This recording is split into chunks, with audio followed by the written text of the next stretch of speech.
नमस्कार, बहुत स्वागत है आपका। एशियन न्यूज देख रहे हैं आप और चलिए अब आपको खबरें दिखाएंगे फटाफट अंदाज में। प्रधानमंत्री नरेंद्र मोदी और अमेरिका के राष्ट्रपति डोनाल्ड ट्रंप के बीच गुरुवार को व्हाइट हाउस में मुलाकात हुई। दोनों नेताओं ने अपने पुराने संबंध को याद किया और दोनों देशों के विकास के साथ मिलकर काम करने की अपनी प्रतिबद्धता दोहराई। बातचीत के दौरान पीएम मोदी ने कहा कि हम दोनों के मिलने का मतलब 1 और 1 2 नहीं 11 होता है। इधर अमेरिकी राष्ट्रपति डोनाल्ड ट्रंप ने पीएम मोदी से मुलाकात के 2 घंटे पहले भारत समेत सभी देशों पर एक जैसे टैरिफ लगाने का ऐलान किया है। रेसिप्रोकल टैरिफ यानी जो देश अमेरिका सामान पर जितना टैरिफ लगाएगा, अमेरिका भी उस देश में सामान पर उतना ही टैरिफ लगाएगा। बजट सत्र के पहले चरण के आखिरी दिन संसद में वक्फ संशोधन बिल पर जेपीसी रिपोर्ट पेश करने को लेकर हंगामा हुआ। राजस्थान में बीजेपी सांसद मेधा कुलकर्णी ने तो लोकसभा में जेपीसी चेयरमैन और भाजपा सांसद जगदंबिका पॉल ने इस रिपोर्ट को पेश किया। इसे लेकर दोनों सदनों में विपक्ष ने आपत्ति जताई। वित्त मंत्री निर्मला सीतारमण ने संसद में नया इनकम टैक्स बिल पेश कर दिया है। 622 पेज का ये बिल राष्ट्रपति की मंजूरी के बाद 6 दशक पुराने इनकम टैक्स एक्ट 1961 की जगह लेगा। इसे 1 अप्रैल 2026 से लागू किया जा सकता है। नए बिल का मुख्य लक्ष्य टैक्स प्रावधानों को आम लोगों की समझ के लिए आसान बनाना है। इधर भाजपा के राष्ट्रीय अध्यक्ष की चुनाव प्रक्रिया की शुरुआत मार्च के पहले हफ्ते तक शुरू हो जाएगी। होली से पहले पार्टी को नया राष्ट्रीय अध्यक्ष मिल जाएगा। इस बार राष्ट्रीय अध्यक्ष के लिए दक्षिण भारत से किसी नेता के नाम पर सहमति बन सकती है। फरवरी के आखिर तक 18 राज्यों के प्रदेश अध्यक्षों के चयन की प्रक्रिया पूरी होते ही राष्ट्रीय अध्यक्ष के लिए चुनाव कार्यक्रम घोषित होगा। इधर महाराष्ट्र के पूर्व मुख्यमंत्री उद्धव ठाकरे के बेटे और शिवसेना के वरिष्ठ नेता आदित्य ठाकरे ने आम आदमी पार्टी के राष्ट्रीय संयोजक अरविंद केजरीवाल से मुलाकात की। इस दौरान उन्होंने कहा कि दिल्ली चुनाव में भाजपा को चुनाव आयोग का आशीर्वाद था। भाजपा को चुनाव आयोग का आभारी होना चाहिए। पिछले 10 सालों में अरविंद केजरीवाल ने बहुत शानदार काम किए। मणिपुर में केंद्र सरकार ने गुरुवार को राष्ट्रपति शासन लगा दिया। ये फैसला मुख्यमंत्री एन बीरेन सिंह के इस्तीफे के 4 दिन बाद लिया गया। सिंह ने 9 फरवरी को गवर्नर को इस्तीफा सौंपा था। राज्य में 21 महीने से जारी जातीय हिंसा के चलते 300 से ज्यादा मौतें हो चुकी हैं। इसी के चलते बीरेन पर इस्तीफे का काफी दबाव था। इधर मुख्यमंत्री योगी आदित्यनाथ गोरखपुर के दौरे पर रहे, जहां उन्होंने 102 करोड़ रुपए के विकास कार्यों की सौगात दी। साथ ही खुराखर में बने प्रदेश के पहले कल्याण मंडपम का लोकार्पण किया। सीएम ने स्वच्छता पर आधारित कॉमिक्स पुस्तक का भी विमोचन किया। मध्य प्रदेश के खजुराहो में 51वां खजुराहो नृत्य समारोह का आयोजन यहां पर किया गया। यह आयोजन 20 से 26 फरवरी तक चलेगा। इस अंतर्राष्ट्रीय नृत्य उत्सव में पद्म भूषण, पद्मश्री और SNA अवार्ड कलाकारों के साथ युवा नृत्य कलाकारों को भी मंच मिलेगा। पटियाला से सांसद डॉक्टर धर्मवीर गांधी ने केंद्रीय पर्यावरण, वन और जलवायु परिवर्तन मंत्री भूपेंद्र यादव को लिखित शिकायत भेजी है। उनका आरोप है कि मोहाली में जिले के छतबीड़ जू के पास अवैध खनन हो रहा है। इस मामले में पंजाब सरकार की तरफ से उचित कार्रवाई नहीं की जा रही। इस मामले के आरोपियों को झूठी क्लीन चिट दी गई है। पंजाब के भटिंडा को साफ और सेफ बनाने के लिए मेयर पद्मजीत सिंह मेहता लगातार जमीनी स्तर पर कार्य करते हुए भटिंडा निवासियों को नए नए तोहफे दे रहे हैं। कूड़े की समस्या से निजात दिलाने के लिए मेयर ने 17 ट्रैक्टर ट्रॉलियों को रोज गार्डन से हरी झंडी दिखाकर रवाना किया। राजधानी रायपुर में सिंघानिया बिल्डकॉन ग्रुप का हर्षित लैंडमार्क प्रोजेक्ट पूरी तरीके से बनकर तैयार हो गया है। बता दें, हर्षित लैंडमार्क की ओपनिंग सेरेमनी 14 फरवरी से शुरू हो रही है, जो कि 16 फरवरी तक चलेगी। यहां रायपुर वासियों के लिए 2 BHK, 3 BHK और 4 BHK फ्लैट्स अवेलेबल हैं। निवाड़ी जिले की धार्मिक और पर्यटन नगरी ओरछा में रामराजा सरकार मंदिर के पट खुलने के समय परिवर्तन में किया गया है। मंदिर के पुजारी ने बताया कि प्राचीन परंपरा के अनुसार भगवान रामराजा सरकार का दरबार सुबह 8 से 12:30 बजे और रात 8 बजे से 10:30 बजे तक खुलेगा। जांजगीर चांपा जिले में बाल विवाह का मामला सामने आया है। नवागढ़ क्षेत्र के अवरीद गांव में 5 नाबालिगों की शादी रुकवाई गई। महिला और बाल विकास विभाग की टीम ने पहुंचकर बाल विवाह रुकवाया। बता दें, पखवाड़े भर में 14 बाल विवाह को रोका गया है। इधर ग्वालियर कलेक्टर रुचिका चौहान ने डबरा अनुभाग का निरीक्षण किया। इस दौरान कलेक्टर ने ग्राम हरिपुर, सहराई, ब्रिजपुर, डबरा बस स्टैंड के लिए प्रस्तावित भूमि का स्थल निरीक्षण किया।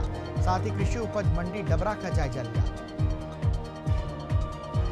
हिमाचल प्रदेश केंद्रीय विश्वविद्यालय जनजातीय क्षेत्रों की महिलाओं को घर द्वार पर प्रशिक्षित करेगा। जब महिलाएं आत्मनिर्भर होंगी तो विकसित भारत का सपना अवश्य साकार होगा। मीडिया से बातचीत में केंद्रीय विश्वविद्यालय के कुलपति प्रोफेसर सत्य प्रकाश बंसल ने कहा कि जनजातीय क्षेत्रों की महिलाओं को प्रशिक्षित कर कैसे उद्यमी बनाया जाए, इसी को लेकर अंतर्राष्ट्रीय कार्यशाला का आयोजन किया गया। भीलवाड़ा में एंटी करप्शन ब्यूरो ने बड़ी कार्रवाई की है। टीम ने घूसखोर को रिश्वत लेते रंगे हाथों गिरफ्तार किया है। एंटी करप्शन ब्यूरो के महानिदेशक ने बताया कि टीम को ऑयल मिल्स के लिए MIP विद्युत कनेक्शन की डिमांड नोटिस जारी करने के एवज में 1 लाख रुपए की डिमांड की शिकायत मिली थी। सासाराम के रहने वाली छात्रा ने वाराणसी में एक गर्ल्स हॉस्टल में संदिग्ध स्थिति में उसकी मौत हो गई।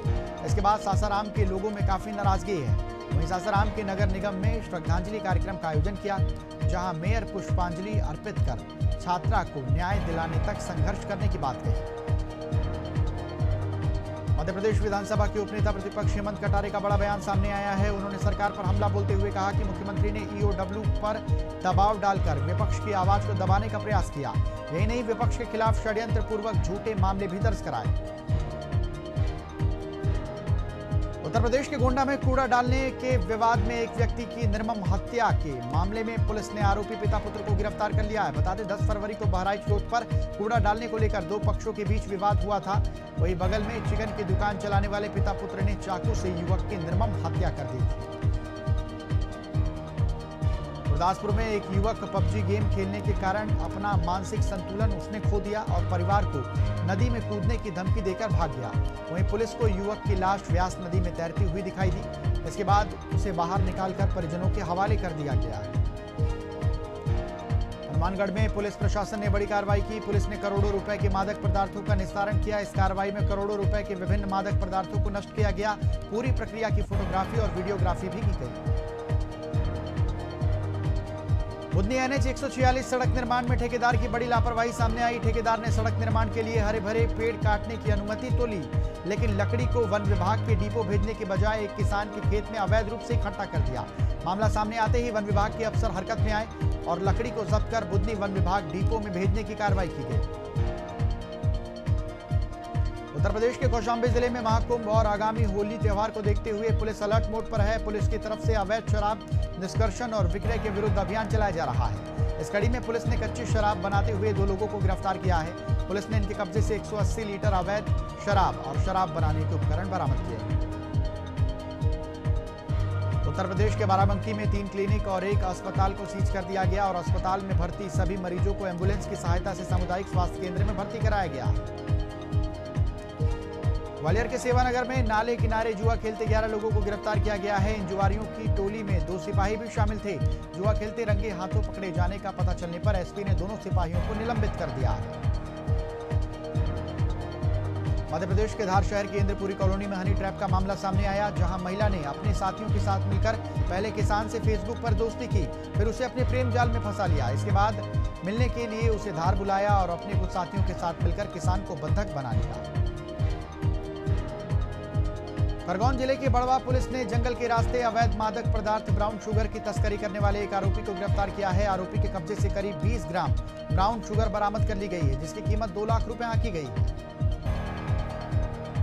अगर मालवा जिला मुख्यालय में बैजनाथ के पास उसने रोड चेकिंग पॉइंट से हैरान कर देने वाला मामला सामने आया है। चेकिंग के दौरान पुलिस ने एक ऑटो रिक्शा से 15 सवारियों को नीचे उतारा। मोटर व्हीकल एक्ट के तहत उल्लंघन करने पर चालानी कार्रवाई की गई है। चित्रकूट विधानसभा क्षेत्र के चंदई गांव में गोलीबारी की घटना से हड़कंप मच गया है। बताया जा रहा है कि किराना दुकान को जबरदस्ती खुलवाने की वजह से विवाद हुआ। इसके बाद बदमाशों ने फायरिंग कर दी। घटना में पिता पुत्र समेत 4 लोग गंभीर रूप से घायल हैं। उत्तर प्रदेश के फर्रुखाबाद में सुभाष कोल्ड अमोनिया गैस रिसाव का मामला सामने आया है, जिससे कोल्ड कर्मचारियों की आंखों में जलन जैसी परेशानी आई। आनंद फानन में कोल्ड मालिक ने इंजीनियर को बुलाया और रिसाव को बंद कराया। मध्य प्रदेश के बैतूल में अपहरण का मामला सामने आया है। फिल्म स्टाइल में आलमपुर के पास बोलेरो वाहन में मौजूद बदमाशों ने दिन दहाड़े एक फौजी का अपहरण कर लिया। इस बीच फौजी ने वाहन से कूदकर भागने का प्रयास किया, लेकिन अपहरणकर्ता वहां से भाग निकले। अम्बेडकर नगर जिले में दिन दहाड़े श्रद्धालुओं से भरी बस के ड्राइवर का फॉर्च्यूनर सवार लोगों ने अपहरण कर लिया। इसके बाद बीच सड़क पर हंगामा और हड़कंप मच गया। पुलिस के सक्रिय होने के बाद आरोपियों को आजमगढ़ हाईवे पर गिरफ्तार कर लिया गया। फिलहाल इतना ही। मुझे दीजिए आज्ञा। नमस्कार।